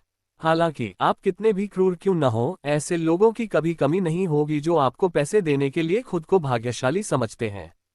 पवित्र पत्थर चौक का उद्घाटन स्टार डोव पवित्र भूमि द्वारा किया गया था। यहाँ के पत्थर बहुत महंगे हैं, लेकिन प्रत्येक टुकड़े से कुछ न कुछ लाभ मिलता है। पैसा कमाने की क्षमता तो आपकी व्यक्तिगत क्षमता और भाग्य पर निर्भर करती है। रुद्रान और अन्य लोगों का मनोरंजन करने के बाद एल्डम्मा उन्हें पवित्र पत्थर चौक पर ले गईं। एक तरीका यह है कि इस अवसर का लाभ उठाकर इन 3 रहस्यमय और शक्तिशाली पुरुषों के करीब पहुंचा जाए और उनकी पहचान का पता लगाया जाए। दूसरा है कई दोस्त और कई रास्ते। भविष्य में शायद ऐसी जगहें भी हों जहां हमें इन तीनों लोगों पर निर्भर रहने की जरूरत पड़े। भाई ये पवित्र पत्थर की दुकान है। ये हमारे स्टार डोव पवित्र भूमि में पत्थरों से बने जुए की सबसे बड़ी दुकान है। इसका प्रबंधन वर्तमान में मैं स्वयं कर रहा हूँ। बस आइए और मजे कीजिए, चिंता मत कीजिए, आपको कुछ भी भुगतान करने की जरूरत नहीं है। इसे मेरा निमंत्रण समझिए। आपको जो भी उपहार मिलेंगे वे आपके भी होंगे। एल्डम्मा कुछ गर्व के साथ शेन शिफांग आए। हालांकि वह सिर्फ एक अमर राजा है, लेकिन पवित्र पत्थर चौक का प्रबंधन करना पैसा कमाने का एक बड़ा काम है। यहाँ कई क्षेत्र हैं। सबसे बाहरी क्षेत्र सामान्य क्षेत्र है, जिसकी कीमत सबसे कम है और खजाने की पैदावार की दर भी सबसे कम है। सबसे अंदरूनी पत्थर स्वाभाविक रूप से सबसे महंगा होता है और पत्थर के हर टुकड़े से कुछ न कुछ काटा जा सकता है। जहां तक काटे गए टुकड़ों के मूल्यवान होने या न होने की बात है, तो ये 2 लोगों का अनुमान है। कई लोग सबसे अंदरूनी इलाके में आए। यह बाहर के इलाके जितना बड़ा नहीं था, लेकिन ये हर जगह एक अवर्णनीय जादुई शक्ति से भरा हुआ था। सौभाग्य से यहाँ प्रवेश करने के योग्य लोग शक्तिशाली और धनी हैं, इसलिए उन्हें इस बात की चिंता करने की आवश्यकता नहीं है कि यह ऊर्जा उनकी स्वयं की साधना को प्रभावित करेगी। यदि बहुत निम्न स्तर के भिक्षु यहाँ आ जाते हैं, तो एक बार जब वे इस राक्षसी आभा से संक्रमित हो जाते हैं, तो वे प्रेतबाधित, भ्रमित और पागल हो जाएंगे। यह एक बड़ा आंगन है जिसमें कई बड़े पत्थर बेतरतीब ढंग से रखे हुए हैं। पैरों के पास मुट्ठी के आकार के या मानव सिर के आकार के कुछ पत्थर भी होंगे। ये जीवन निषिद्ध क्षेत्र के पत्थर हैं और ये जीवन निषिद्ध क्षेत्र के पत्थर हैं। इन पत्थरों को प्राप्त करने के लिए हमारे स्टार डोव पवित्र भूमि ने भी भारी कीमत चुकाई है। वहां वाले पत्थर को छोड़कर, हे भाई, ये आप में से प्रत्येक यहाँ मौजूद पत्थरों में से एक पत्थर चुन सकता है और इसका खर्च मैं उठाऊंगा। बुजुर्ग माँ ने अपनी छाती थपथपाते हुए कहा। वह हमेशा इसी तरह दोस्त बनाता था, दूसरे व्यक्ति को यहाँ से कोई भी पत्थर चुनने देता था और वह नहीं चाहता था कि खजाना मिल जाए। जैसे जैसे समय बीतता जाएगा, उसके दोस्त बढ़ते जाएंगे और उसके संपर्क भी व्यापक होते जाएंगे। एल्डम्मा के आगमन को देखकर आंगन में मौजूद कई मेहमानों ने उनका आत्मीयतापूर्वक अभिवादन किया। बड़ी माँ, हाल ही में आए पत्थरों का नया जत्था अच्छा नहीं है। मैंने 5 पत्थर खोले और वे सभी बेकार निकले। किस तरह का पत्थर अच्छा नहीं होता? मुझे लगता है कि आप इसमें अच्छे नहीं हैं। मैंने 3 टुकड़े खोले और वे सभी तेजी से ऊपर की ओर उछले। हाँ हाँ हाँ, धिक्कार है, तुम अपनी बदकिस्मती पर खुश हो रहे हो, है ना? मैं अकेला नहीं हूं जिसे भुगतना पड़ेगा, है ना? आंगन में उपस्थित विशिष्ट अतिथियों ने एल्डम्मा का अभिवादन किया और एक दूसरे को चिढ़ाया। जल्द ही उन्होंने रुद्रयान और अन्य 3 लोगों को एल्डम्मा के बगल में देखा। क्या कोई नया व्यक्ति यहाँ है? हाँ हाँ हाँ, नए टैलेंट का होना दिलचस्प है, वरना हर दिन इन्हीं पुराने चेहरों को देखते देखते बोर हो जाता। मेरे साथी ताओवादी, आपको पत्थर चुनना नहीं आता, है ना? कोई बात नहीं, मैं आपको सिखाऊंगा। जब इन लोगों ने देखा कि यह एक नवागंतुक है, तो वे बहुत उत्साहित हो गए। शेनशिफान के अनुभवी होने के नाते उन्हें सबसे ज्यादा ये देखना पसंद है कि पत्थरों के बारे में कुछ भी नहीं जानने वाले नवागंतुक अंधे हो जाएं। साथ ही ताओवादियों, ये भाई ये हैं और ये दोनों उनके परिवार के सदस्य हैं। भाई ये सभी शेनशिफान के पुराने मेहमान हैं। मैं आप सभी से इनका एक एक करके परिचय कराता हूँ। बड़ी माँ मुस्कुराई और फिर उत्साहपूर्वक इन मेहमानों का परिचय रुद्रयान से कराया। भाई ये बस इसे देख लीजिए और जब आप इसे चुन ले तो मुझे बता दीजिए। बड़ी माँ ने गर्व से कहा। आपको भी खुद आसपास देखना चाहिए। हालांकि रुद्रान एक नज़र में बता सकता था कि यहाँ पत्थरों में कौन से खजाने बंद हैं, फिर भी इसे एक खेल की तरह खेलना अच्छा था। अयान ने पत्थरों पर जुआ खेलने के बारे में बहुत पहले सुना था, लेकिन उसने इसे कभी नहीं खेला था। एक शक्तिशाली अमर स्वामी होने के नाते उसने तुरंत एक शक्तिशाली पुतली तकनीक का उपयोग करके पत्थर के अंदर की संरचना और खजाने को देख लिया। उसकी आंखें चमक उठीं, लेकिन जब उसने ध्यान से एक बड़ी चट्टान को देखा और उसके आर पार देखने की कोशिश की, तो उसने पाया कि उसे केवल एक धुंधली काली आभा ही दिखाई दे रही थी। अयान हैरान थी। एक शक्तिशाली अमर स्वामी होने के नाते वह पुतली तकनीक का भी उपयोग करती थी, लेकिन वह एक पत्थर के आर पार भी नहीं देख सकती थी। उसके उलझन भरे चेहरे को देखकर बगल में बैठी बूढ़ी औरत हंसे बिना नहीं रह सकी। ये नवागंतुक सचमुच नवागंतुक है। क्या तुम्हें लगता है कि तुम पुतली के जादू या किसी और जादू से पत्थर के आर पार देख सकती हो? बहुत भोला। मेरे साथी ताओवादी, ये पत्थर जीवन के वर्जित क्षेत्र के सबसे गहरे भाग से निकाले गए हैं। ये कई वर्षों से वर्जित क्षेत्र के भीतर की राक्षसी ऊर्जा से दूषित हैं। इन्हें काटे बिना इनके भीतर छिपे खजानों को सीधे देखना मुश्किल है। मोटे पेट वाले एक व्यक्ति ने हंसते हुए कहा, जीवन का निषिद्ध क्षेत्र वह स्थान है जहां कुछ बेहद भयावह जीव रहते हैं। सबसे गहरी चट्टानों में भी उन भयानक जीवों की सांसों की गंध फैली हुई है। केवल अमर राजा के स्तर तक पहुंच चुके लोग ही जादू का उपयोग करके आंतरिक स्थिति का अवलोकन करने के योग्य हैं। पवित्र पत्थर चौक में स्पष्ट नियम है कि अमर राजा को पत्थरों पर जुआ खेलने की अनुमति नहीं है। सिर्फ देखकर ही पता नहीं चलता पत्थर अच्छा है या नहीं, ये जानने के लिए आपको उसके रंग, बनावट, आकार और यहाँ तक कि गंध का भी अवलोकन करना होगा। ऐसा लगता है कि इस मोटे आदमी को पत्थरों पर जुआ खेलने का काफी अनुभव है और वह स्पष्ट और तर्कसंगत तरीके से बोलता है। इस पत्थर को ही उदाहरण के तौर पर लीजिए। इसके अंदर छिपा खजाना यकीनन पराई प्रजातियों का एक अत्यंत मूल्यवान स्रोत है। एल्डर माँ, कृपया किसी को इसे काटने में मेरी मदद करने के लिए भेजिए। उस मोटे ताजे आदमी ने जमीन पर पड़े एक पत्थर को बड़ी सहजता से उठा लिया, जिसका आकार लगभग एक इंसान के सिर जितना था। 2 बार तौलने के बाद उसने उसे शेनशिफान के कर्मचारियों को काटने में मदद करने के लिए सौंप दिया। सभी लोग उत्सुकता से चारों ओर जमा हो गए। जैसे ही कर्मचारियों ने सावधानीपूर्वक पत्थर को काटा, उसमें से नीलम जैसी नीली रोशनी निकली। ये तो नीले क्रिस्टल का स्रोत है। इसने सचमुच नीले क्रिस्टल का स्रोत खोल दिया। आप तो बहुत भाग्यशाली हैं, है ना? इस नीले क्रिस्टल स्रोत की गुणवत्ता बहुत अच्छी है। इसमें कम से कम 10 गुना वृद्धि हुई है। अरे यार फैटी, तुम कर सकते हो। अगर तुम कहते हो कि यह एक विषम स्रोत है, तो क्या यह सचमुच एक विषम स्रोत है? धिक्कार है। अगर मुझे आज नीले क्रिस्टल का स्रोत मिल जाए तो मैं होली स्टोन स्क्वायर से मुस्कुराते हुए बाहर निकल सकता हूँ। अध्याय 396, दिव्य रेशम कीट वंश। दिव्य रेशम कीट के 9 रूपांतरण। मेरे साथी मार्गिस्ट, ये लिंग्यून अमर घास है, कोई साधारण स्वर्ग और पृथ्वी का खजाना नहीं है। बड़ी माँ ने भी घबराहट में चिल्लाया। स्टार डोव पवित्र भूमि के भीतर भी ऐसी बहुमूल्य वस्तुएं बहुत कम हैं, अन्य स्थानों की तो बात ही छोड़ दें। उनमें से हर एक बेहद कीमती है और उनका स्टार डो होली लैंड इसे खरीदने के लिए बहुत सारा पैसा खर्च करने को तैयार है। रुद्रान ने बिना पलक झपकाए इसे अपने आसपास के लोगों को सौंप दिया। ये तो अमरता का अमृत है। क्या ये बहुत कीमती है? रुद्रान ने भौहें चढ़ाकर पूछा। देवगिरी महापीठ में ऐसी कई चीजें हैं। सच्चा ड्रैगन अमृत, किरण अमृत और दिव्य फीनिक्स अमृत भी 3 गुटों में बंटे हुए हैं और वे आध्यात्मिक उद्यान में दिन भर लड़ते रहते हैं। मजाक को एक तरफ रखते हुए, अगर ये लिंग्यून अमर घास देवगिरी महापीठ आध्यात्मिक रोपण उद्यान में जाती तो उन तीनों गुटों द्वारा इसे अपमानित किया जाता। यह मत पूछो क्यों, यहाँ तक कि अमर चक्रवर्ती लिंगसेन, जो आध्यात्मिक वनस्पति उद्यान की रक्षा के लिए जिम्मेदार हैं, भी उन तीनों गुटों के प्रति असहाय हैं। हालांकि उनके उदासीन शब्दों ने सभी को अवाक कर दिया। क्या आप स्वयं जानते हैं कि यह अमरता का अमृत है? जब आप स्वयं ये जानते हैं तो क्या आपको यह नहीं पता कि अमरता का अमृत अनमोल है? तर्कसंगत रूप से आपको इसे गंभीरता से लेना चाहिए। आप इसे अपने आसपास के लोगों के सामने कचरे की तरह क्यों फेंक देते हैं? एक बार फिर देखने की जहमत भी नहीं उठाओगे? मेरे प्रिय मार्गिस्ट, मैं लिंग्यून शियानकाओ को खरीदने के लिए ऊंची कीमत चुकाने को तैयार हूं। बस आप कीमत पूछने को तैयार हैं, मैं वह कीमत चुका सकता हूं। उस मोटे आदमी ने अभी अभी रुद्रयान के प्रति अपनी घृणा को बदल दिया और बहुत गंभीरता से रुद्रयान के सामने आकर लिंग्यून शियानकाओ को खरीदने की इच्छा जताई। यह अमृतत्व का अमृत है, एक ऐसी अच्छी चीज जिसे देखकर अमर चक्रवर्ती का दिल खुशी से झूम उठेगा। और तो और, वह एक अमर स्वामी है। मेरे साथी मार्गीवादी, मैं भी बोली लगाने को तैयार हूं। आप बस पूछिए, मैं कर सकता हूं। तुम इतने चिंतित क्यों हो? मेरा उपनाम ये है, बिल्कुल मेरे साथी मार्गिस्ट की तरह। मुझे तो सबसे आगे होना चाहिए।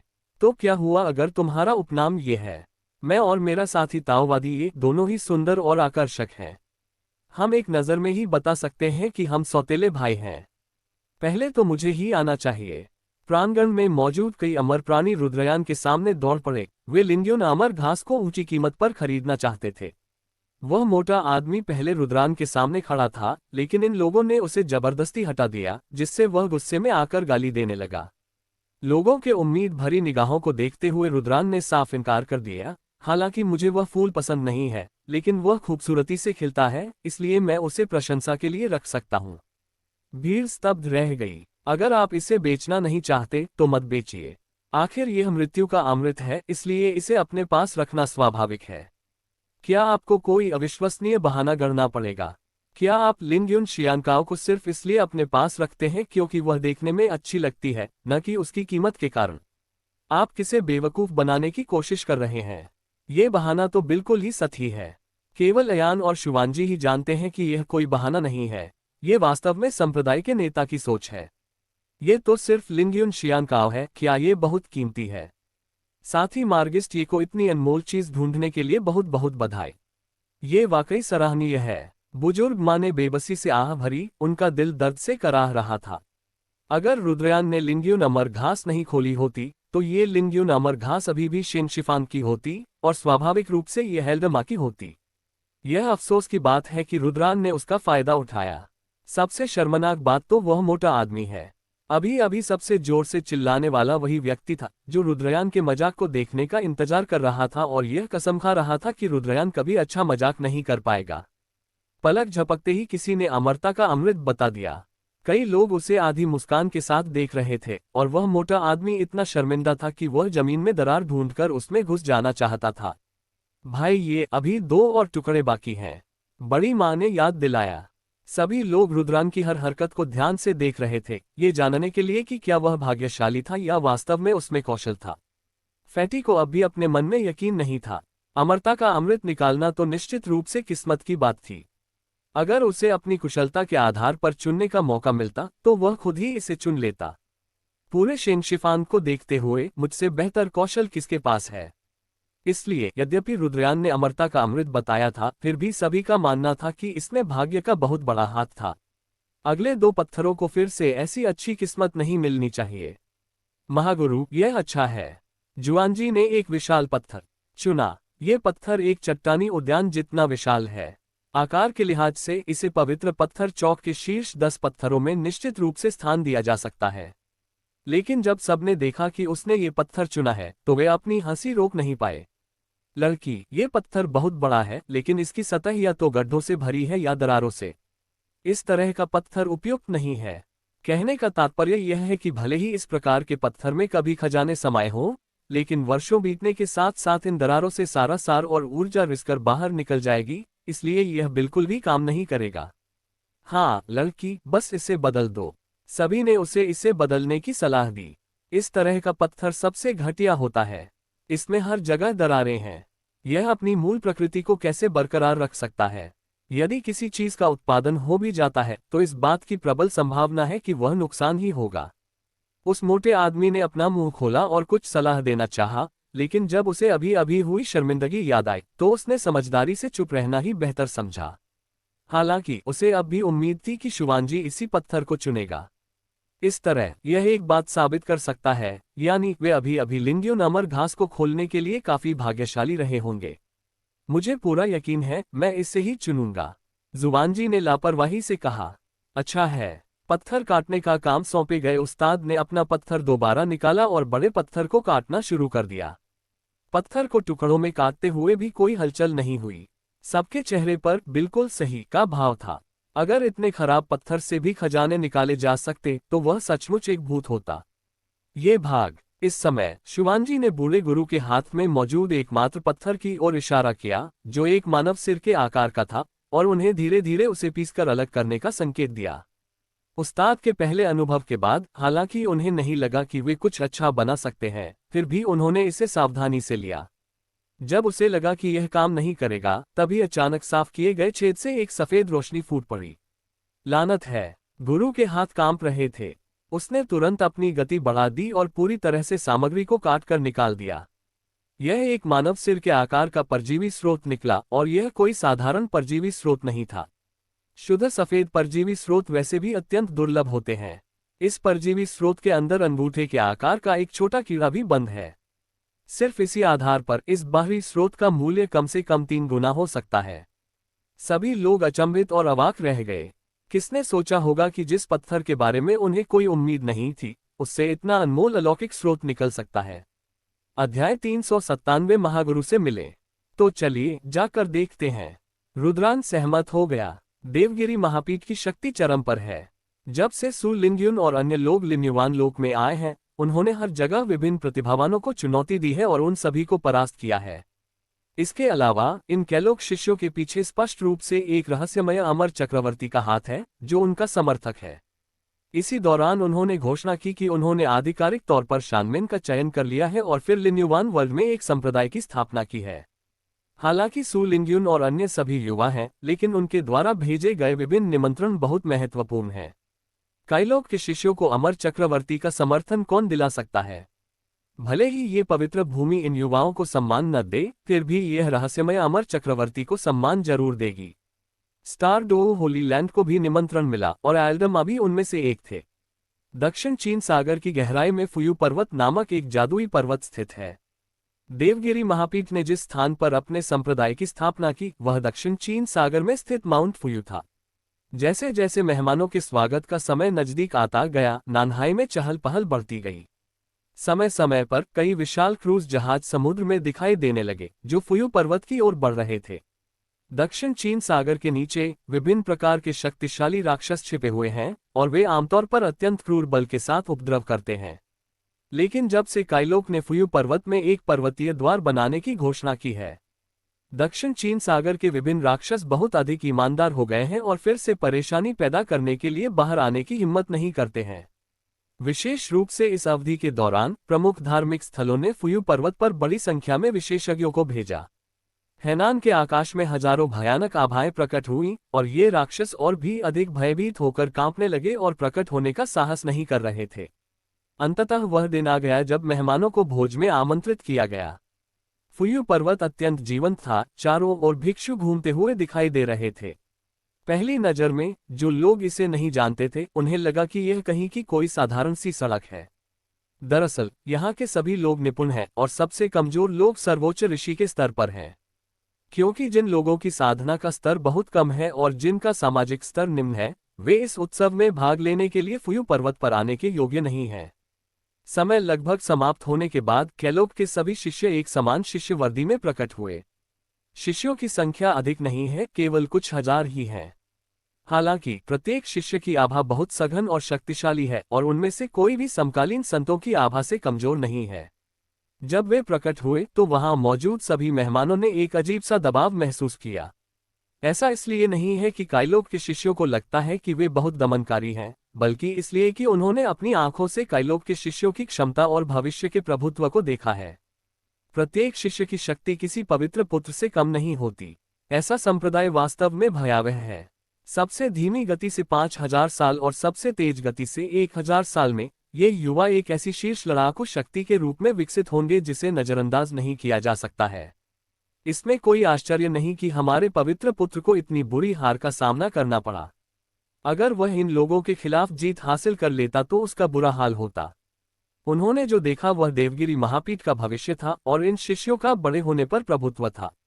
जब सभी लोग मन ही मन आश्चर्यचकित थे, तभी शून्य से एक लंबा चौड़ा व्यक्ति प्रकट हुआ। वह था काइलोक अमर चक्रवर्ती, जो रक्षक थे। अमर चक्रवर्ती प्रकट हुए और पूरा स्थान सन्नाटे में डूब गया। आज का दिन कैलोक और लिन्युवान की महान दुनिया में शाखा संप्रदायों की शुरुआत का दिन है। आप सभी के आने और हमें बधाई देने के लिए धन्यवाद। चलिए अब और देर न करें और आनंद मनाएं। एक जोरदार आवाज के साथ दावत का आधिकारिक रूप से शुभारंभ हुआ। शराब की मेज पर कई महत्वपूर्ण हस्तियों ने एक दूसरे के साथ गिलास बदले और काइलोक के बारे में बातचीत की। स्टार डो पवित्र भूमि में आयोजित भोज में एल्डमा और रुद्रयान भी अच्छा समय बिता रहे थे। भाई, ये क्या तुमने सुना? वरिष्ठ अमर चक्रवर्ती ने अभी जो कहा उसका गहरा अर्थ है। बड़ी मां ने रुद्रान से गंभीरता से कहा। वरिष्ठ अमर चक्रवर्ती ने अभी कहा कि यह एक शाखा संप्रदाय है, जिसका अर्थ है कि इसका एक और मुख्यालय है। और उसके कहने का मतलब यह है कि यह मुख्यालय लिन्युवान वर्ल्ड में नहीं, बल्कि किसी और दुनिया में है। एल्डर माँ को लगा कि उन्हें एक अविश्वसनीय सत्य का पता चल गया है। इसमें कोई आश्चर्य नहीं कि उन्होंने देवगिरी महापीठ के बारे में कभी नहीं सुना था। इसमें कोई आश्चर्य नहीं कि कैलोक के शिष्य अचानक प्रकट हुए प्रतीत होते थे और उनकी शक्ति का इतना बड़ा चढ़ाकर वर्णन किया जाता था। क्या ये किसी दूसरी बड़ी दुनिया से आया था? इस खबर ने वहां मौजूद सभी लोगों को चौंका दिया। क्या सच में काइलोक के लोग किसी दूसरी दुनिया से आए हैं?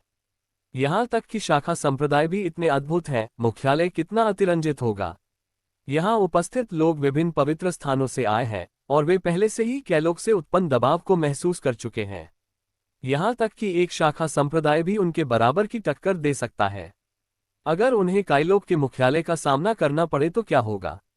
ये ठीक ठाक है। मुझे लगता है कि इसमें सुधार की गुंजाइश है। इस दावत को ही उदाहरण के तौर पर लें तो यह थोड़ी भद्दी है। रुद्रान ने जादुई शराब का एक घूंट पीने के बाद अपना सिर हिलाए बिना और इस दावत की आलोचना किए बिना नहीं रह सका। वह संतुष्ट नहीं है। पवित्र भूमि से इतने सारे लोगों को उद्घाटन समारोह देखने के लिए आमंत्रित किया गया था, लेकिन भोज का समापन केवल एक शब्द से हुआ। क्या आप और अधिक पैसा कमाना नहीं चाहते? क्या आप देवगिरी महापीठ की प्रतिष्ठा बढ़ाने का कोई तरीका नहीं ढूंढना चाहते? एल्डर माँ उसकी बातों से चौंक गई और उसने तुरंत अपनी आंखों के इशारे से उसे आगे बोलने से रोक दिया। भाई, तुम ये बातें नहीं कह सकते। अगर तुमने अमर चक्रवर्ती को नाराज किया तो सब खत्म हो जाएगा। वे सम्राट के क्षेत्र में थे और अमर चक्रवर्ती ने अभी अभी अपना चेहरा दिखाया था और रुद्रयान ने ऐसे विश्वासघाती शब्द कहे, ये कैसे उचित हो सकता था? अगर वह अमर चक्रवर्ती को नाराज करता है तो रुद्रयान की तो बात ही छोड़िए, उसकी बड़ी माँ भी मुसीबत में पड़ जाएगी। इसका क्या मतलब है? तुम सच कह रहे हो। भव्य दृश्य तो है, लेकिन काफी नहीं। इसे और अधिक भव्य और दिखावटी होना चाहिए। शुवांजी फुयुशान की काइलोक शाखा से भी कुछ हद तक असंतुष्ट थे। बड़े माँ इतने घबरा गए कि उन्होंने जल्दी से हाथ हिलाकर उन्हें चुप रहने का इशारा किया। वे सचमुच बहुत डरे हुए थे। क्या सच में किसी दावत में शामिल होने मात्र से अमर चक्रवर्ती मुझे मार डालेंगे? यदि अमर चक्रवर्ती उससे नाराज होते तो क्या वह चींटी की तरह एक ही नजर से नहीं मर जाता? उसने रुद्रयान से दोस्ती इसलिए की क्योंकि वह अपने संपर्कों का दायरा बढ़ाना चाहता था, न कि इसलिए कि वह उससे मुसीबत मोल लेना चाहता था। आप लोग बातें करना बंद करो, चलो चलो और पियो। बड़े माँ ने घबराकर रुद्रयान और शुवांजी के लिए शराब डालने की पहल की। उन्हें डर था कि वे फिर से कुछ चौंकाने वाली बात कह देंगे। रुद्रयान और शुवांजी ने कुछ नहीं कहा, लेकिन इस बार असंतुष्ट होने की बारी अयान की थी। उसने थोड़ी उपहास भरी नजर से बड़ी माँ की ओर देखा और खिलखिलाकर हंसी। ऐसा कुछ भी नहीं है जो हम न कह सके, चाहे हम कैलोक अमर चक्रवर्ती के सामने ही क्यों न खड़े हो, हम यही कहेंगे। अगर रुद्रयान और शुवांजी ने अभी जो कहा वह थोड़ा खतरनाक था, तो उसने जो कहा वह अमर चक्रवर्ती का सीधा अपमान था। इसका मतलब यह है कि वे अमर चक्रवर्ती के सामने खड़े होकर उनकी नाक की ओर इशारा कर उन्हें डांट सकते हैं। इस बार तो न केवल एल्डर माँ को पसीना आ गया, बल्कि उनके साथ आए अन्य मेहमान भी इतने भयभीत हो गए कि उनके चेहरे पीले पड़ गए। ये तो बिल्कुल अनुचित है। जल्दी करो और चुप रहो। क्या तुम इस बारे में बात कर सकते हो? अध्याय 398 दुनिया को बदलना। जब सभी लोग घुटने टेककर संप्रदाय के गुरु को पुकारते हुए स्तब्ध काइलोक शिष्यों को देख रहे थे, तभी अचानक 9 स्वर्गों से आती हुई प्रतीत होने वाली एक आवाज सुनाई दी। सभी लोग चौंक गए। वे जानते थे कि यह आवाज कैलोक अमर चक्रवर्ती की थी। इससे पहले कि वे कुछ प्रतिक्रिया कर पाते, अमर चक्रवर्ती तुरंत प्रकट हुए, फिर रुद्रान के पास आए और उन्हें प्रणाम किया। अगर हम ये कहें कि सुलिंग्युन और अन्य काइलोक शिष्यों ने सभी को भ्रमित कर दिया, तो अब ये दृश्य एक बिजली के झटके की तरह है जो हर किसी पर तब तक बरसता है जब तक उनके शरीर के बाल खड़े नहीं हो जाते और उनके दिलों की गहराई से एक अवर्णनीय सदमा उमड़ता है। वह तो अमर चक्रवर्ती हैं, एक सच्चे अमर चक्रवर्ती। परिणामस्वरूप अमर चक्रवर्ती ने सबके सामने दूसरे व्यक्ति का अत्यंत आदरपूर्वक अभिवादन किया और अपना रवैया इतना नीचा कर लिया। अमर चक्रवर्ती होने के नाते क्या उन्हें अलग थलग नहीं रहना चाहिए और सभी की विस्मयकारी निगाहों का आनंद नहीं लेना चाहिए? वह दूसरों के प्रति इतना सम्मानजनक कैसे हो सकता है? क्या हुआ? महागुरु, वरिष्ठ अमर चक्रवर्ती उन्हें महागुरु कहते हैं। दूसरे शब्दों में, क्या यही देवगिरी महापीठ के असली गुरु हैं? धिक्कार है, मैं तुम्हें जान से मार डालूंगा। महागुरु, क्या वे कैलोक के स्वामी हैं? हैरान होना बंद करो, जल्दी से घुटने टेक दो। वहां मौजूद मेहमान मूर्ख नहीं थे। कुछ देर के भ्रम और सदमे के बाद वे जल्दी ही संभल गए और रुद्रान का अभिवादन करने के लिए घुटने टेक दिए। अमर चक्रवर्ती को अपना आसन झुकाने के लिए मजबूर करने वाली एकमात्र चीज एक और अधिक शक्तिशाली अमर चक्रवर्ती ही हो सकता है। अन्यथा एक अमर चक्रवर्ती इतना शक्तिशाली और अहंकारी कैसे हो सकता है कि वह आसानी से दूसरे अमर चक्रवर्ती के सामने आत्मसमर्पण कर दे। बाहर एल्डरमा सीधे बैठ गए थे, उनकी आंखें गुड़िया की तरह चौड़ी हो गई थीं। महागुरु, साथी मार्गदर्शक, ये कैलोक के महागुरु हैं। उसके मस्तिष्क ने एक बार फिर सोचने की क्षमता खो दी। बस इतना ही, बस इतना ही। अब भी उसे यह बात समझ में क्यों नहीं आई? रुद्रान ने देवगिरी महापीठ के भोज की खुलेआम आलोचना करने का साहस क्यों किया? अयान और शिवांजी ने बिना किसी संकोच के अमर चक्रवर्ती का अपमान करने का साहस क्यों किया? ऐसा नहीं है कि वे बहुत ज्यादा पागल हैं, ऐसा भी नहीं है कि वे खुद को बहुत सही मानते हैं, लेकिन क्योंकि रुद्रान स्वयं कैलोक संप्रदाय के प्रमुख हैं, एक संप्रदाय के नेता के रूप में अपने अधीनस्थों की आलोचना करने से क्या फर्क पड़ता है? इसमें कोई आश्चर्य नहीं कि साथी ताओवादी अयान ने कैलोक अमर चक्रवर्ती के सामने खड़े होकर भी यह कहने का साहस किया। साथी मार्गीस्ट, ये संप्रदाय के नेता हैं, आप कैसे मना कर सकते हैं? क्या आपने नहीं देखा कि कैलोक के अमर चक्रवर्ती ने साथी मार्गीस्ट के सामने कितना सम्मान दिखाया? वैसे ये समझाना भी आसान है कि मार्गी ये पवित्र पत्थर चौक में रहते हुए सबसे अच्छा पत्थर चुनने में सक्षम क्यों था। अगर एक अमर चक्रवर्ती कुछ पत्थरों की वास्तविकता भी नहीं बता सकता, तो वह किस तरह का अमर चक्रवर्ती है? तो पत्थरों पर दांव लगाने के लिए कौन कौन से कौशल आवश्यक हैं? ये सब ताकत पर निर्भर करता है। स्टार डो पवित्र भूमि के अन्य बुजुर्ग, जो रुद्रयान और अन्य लोगों से दूरी बनाए रखने के लिए उत्सुक थे, मानो मृत्युमय मौन की स्थिति में चले गए थे, एक शब्द भी बोलने में असमर्थ थे। डैंग डैंग, किसी के हाथ से शराब का गिलास फिसल गया और उन्हें पता भी नहीं चला। कुछ लोग लगातार शराब डालते रहे, लेकिन गिलास इतना भरा हुआ था कि उन्हें पता ही नहीं चला कि वह छलक रहा है। उनके दिलों में व्याप्त भय एक तूफान की तरह उमड़ रहा था और निराशा की एक झलक जन्म ले रही थी। अमर चक्रवर्ती, कैलोक के स्वामी, वह वास्तव में कैलोक के स्वामी हैं। अब तो सब खत्म हो गया। हमारा अभी का व्यवहार अमर चक्रवर्ती का अपमान माना जा सकता है ना? मुझे क्या करना चाहिए? अब मुझे क्या करना चाहिए? आप हमें दोष नहीं दे सकते, है ना? हमें नहीं पता था कि वह अमर चक्रवर्ती हैं। अगर हमें पहले पता होता कि वह अमर चक्रवर्ती हैं, तो हम ऐसे नहीं होते। ठीक है, और कुछ मत कहो, बस भगवान को जो चाहे करने दो। स्टार डो पवित्र भूमि के बुजुर्ग इस समय बहुत चिंतित थे। वे इस बात से बहुत चिंतित थे कि उनके द्वारा किए गए कार्यों से अमर चक्रवर्ती नाराज हो गए थे। अब चिंता करने का कोई फायदा नहीं है। आगे क्या होगा, ये तो वे केवल भाग्य पर ही छोड़ सकते हैं। इस क्षण उनके मन में जो आया वह था पछतावा, अत्यंत पछतावा। अगर अभी मैंने समझदारी से अपनी रक्षा न की होती, रुद्रान का हर तरह से उपहास न किया होता और उठकर तुरंत वहां से न चला गया होता, तो फिर उन्हें इस समस्या के बारे में बिल्कुल भी चिंता करने की जरूरत नहीं है। दया, रुद्रान ने कैलोक के लोगों को देखा। हालांकि उसने कहा कि वह संतुष्ट नहीं है, लेकिन वास्तव में वह अपने दिल में काफी संतुष्ट था। चाहे कुछ भी हो जाए, उन्होंने कैलोक को मशहूर बना दिया है। आप सभी ने अच्छा काम किया, संप्रदाय का नेता बहुत संतुष्ट है।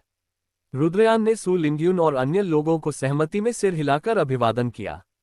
संप्रदाय के नेता द्वारा प्रशंसा और सम्मान प्राप्त करना उनके लिए सबसे बड़ा प्रोत्साहन और पुरस्कार है।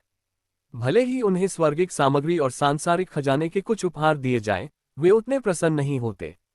तुम भी अच्छे हो। उन्होंने उनके सामने कैलोक अमर चक्रवर्ती के प्रति अपनी स्वीकृति भी व्यक्त की।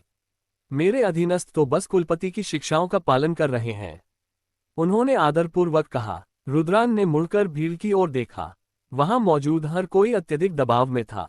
अमर चक्रवर्ती का एक अदृश्य दबाव उन्हें घेरे हुए था और उन्हें ऐसा लग रहा था मानो उनकी आत्माएं हिल रही हो। अमर चक्रवर्ती, वह सचमुच अमर चक्रवर्ती है। आज वह दिन है जब इस पवित्र भूमि में शाखा संप्रदाय की स्थापना हो रही है। हम सभी मेहमानों के लिए एक भव्य भोज का आयोजन कर रहे हैं। आप सभी को एक शानदार अनुभव लेकर घर लौटना चाहिए, रुद्रान ने हल्के स्वर में कहा। सभी ने सहमति में सिर हिलाया। फिर उसने कांपते हुए स्टार डो होली लैंड के बुजुर्गों की ओर देखा। बस एक नजर से ही ये स्टार डो होली लैंड के बुजुर्ग बिना किसी चेतावनी के भड़क उठे। उनके शरीर खून के धुंध के गोले में नहीं फटे, बल्कि सार के गोले में परिवर्तित हो गए और दुनिया में पुनः एकीकृत हो गए। हर कोई झींगुर की तरह चुप था, सांस लेने की भी हिम्मत नहीं कर रहा था। अमर चक्रवर्ती की शक्ति सचमुच भयावह है। केवल उसे देखकर ही कई शक्तिशाली अमर देवदूत पूरी तरह से मारे गए। अमर चक्रवर्ती से टकराने वाले कुछ ही लोग मारे गए। उनका मारा जाना सामान्य बात थी। अपने कई साथियों को मृत देखकर सबसे ज्यादा भयभीत व्यक्ति निस्संदेह एल्डमा ही थे। उसे नहीं पता था कि कैलोग के स्वामी का उसके प्रति क्या रवैया है। हालांकि उसने अभी अभी उनके बगल में खड़े होने का विकल्प चुना था, फिर भी उसने शुरुआत में कैलोग के स्वामी को कुछ शब्द याद दिला दिए। यदि कैलोग के स्वामी गंभीर हैं, तो शुरुआत में उन्होंने जो कुछ चेतावनी दी थी, वही उनकी अपनी मृत्यु का कारण बन सकती है। जैसे जैसे एल्डमा इसके बारे में सोचते गए, उनकी बेचैनी बढ़ती गई। वे केवल आज्ञाकारी होकर अपने भाग्य के आने का इंतजार कर सकते थे। सौभाग्यवश रुद्रयान का उसे मारने का कोई इरादा नहीं था। इसके बजाय उन्होंने एल्डमा को सिर हिलाकर अभिवादन किया और फिर शुवांजी और अयान के साथ गायब हो गए। बड़े माँ को पसीना आ गया। रुद्रान और अन्य लोगों के गायब हो जाने के बाद ही उन्हें यकीन हुआ कि उन्हें मरना नहीं पड़ेगा। इसके अलावा ऐसा प्रतीत होता है कि काइलोग के स्वामी ने अभी अभी उसे सहमति में सिर हिलाया है। यह आपका अपना भ्रम तो नहीं होना चाहिए, है ना?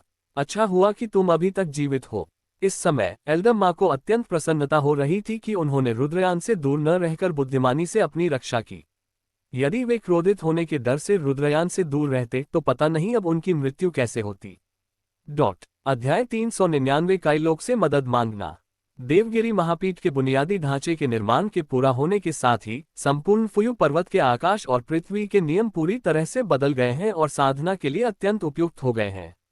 जो मेहमान अभी भी मेज पर खाना खा रहे थे, उन्होंने अपने शराब के गिलास नीचे रख दिए थे और फुयु पर्वत में हुए बदलावों को देखकर आश्चर्यचकित होते हुए वे दुनिया को समझने लगे थे। देवगिरी महापीठ में एक अगरबत्ती जलाने में लगने वाला समय आपके अपने पवित्र देश में 1 महीने तक अभ्यास करने से कहीं बेहतर है। उन्होंने इस समय को बर्बाद करने की हिम्मत नहीं की और तुरंत अभ्यास शुरू कर दिया। आखिरकार अगर आप थोड़ी और समझ हासिल कर लें तो आपकी साधना में तेजी से प्रगति संभव है। कई वर्षों से अटके हुए कई शक्तिशाली लोग इस समय पूरी तरह से साधना की अवस्था में प्रवेश कर चुके हैं और अलौकिक अनुभूति का आनंद ले रहे हैं। किसी न किसी तरह उन्हें ऐसा महसूस हुआ कि वे उस ज्ञान की झलक पाने के बहुत करीब हैं। अमर राजा के तीसरे स्तर का एक बलवान व्यक्ति है जो मूल रूप से अपने हाथ में रत्नों से बने शराब के गिलास में शराब पी रहा था, लेकिन अब उसने अपनी आंखें बंद कर ली हैं और स्वर्ग और पृथ्वी के नियमों को समझने में लीन है। वाइन ग्लास में रखी वाइन रिस गई है और मुझे पता भी नहीं चला। एक शक्तिशाली व्यक्ति भी है जो अमर राजा के शिखर पर है। वह हजारों वर्षों से इसी अवस्था में फंसा हुआ है। उसने एक बार सोचा था कि वह कभी भी अमर राजा की अवस्था में प्रवेश नहीं कर पाएगा, लेकिन अब उन्होंने प्रेरणा के उस छोटे से अंश को ग्रहण कर लिया है और इसी प्रेरणा के अंश ने उन्हें अचानक प्रबुद्ध कर दिया। धमाका! उसके शरीर से एक नई शक्ति का जन्म हुआ। इस शक्ति की सहायता से उसने बिना किसी बाधा के अमर राजा के क्षेत्र को पार कर लिया और सफलतापूर्वक अमर राजा के क्षेत्र में प्रवेश कर गया। इसी क्षण उन्होंने अपनी सफलता हासिल कर ली।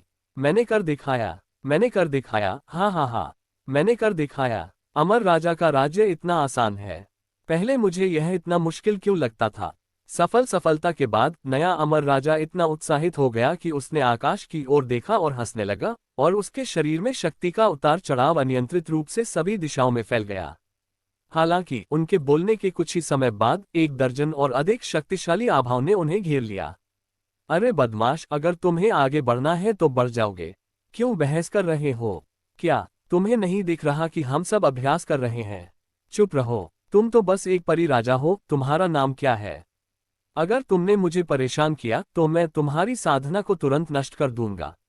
धिक्कार है, मैं अभी राज्य में प्रवेश करने ही वाला था, लेकिन तुमने अपनी तेज आवाज से मुझे वास्तविकता में वापस ला दिया। तुम्हारे कुत्ते को भौंकना बहुत पसंद है ना? मानो या ना मानो, मैं तुम्हारा मुंह फाड़ दूंगा और तुम्हें हर दिन भौंकने पर मजबूर कर दूंगा। ये सभी शक्तिशाली और अनुभवी अमर राजा हैं। वे मूलतः साधना में लीन थे, लेकिन इस बालक की आवाज ने उन्हें जगा दिया। उनका इरादा तो सचमुच जान से मारने का था। अगर उन्हें इस बात की चिंता न होती कि यह कैलोग का कार्यक्रम स्थल है, तो मुझे डर है कि वे गुस्से में किसी की हत्या कर देते। नया अमर राजा इतना भयभीत हो गया कि उसकी गर्दन सिकुड़ गई।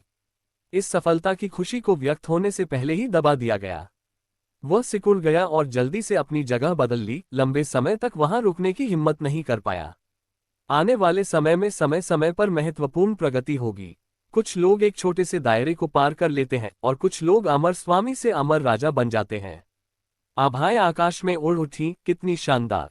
हालांकि पिछले अनुभव से सबक लेने के बाद उन्होंने अचानक जोर शोर से जश्न मनाने की हिम्मत खो दी और केवल चुपचाप अभ्यास जारी रखने और अपने क्षेत्र को मजबूत करने में ही सक्षम रहे।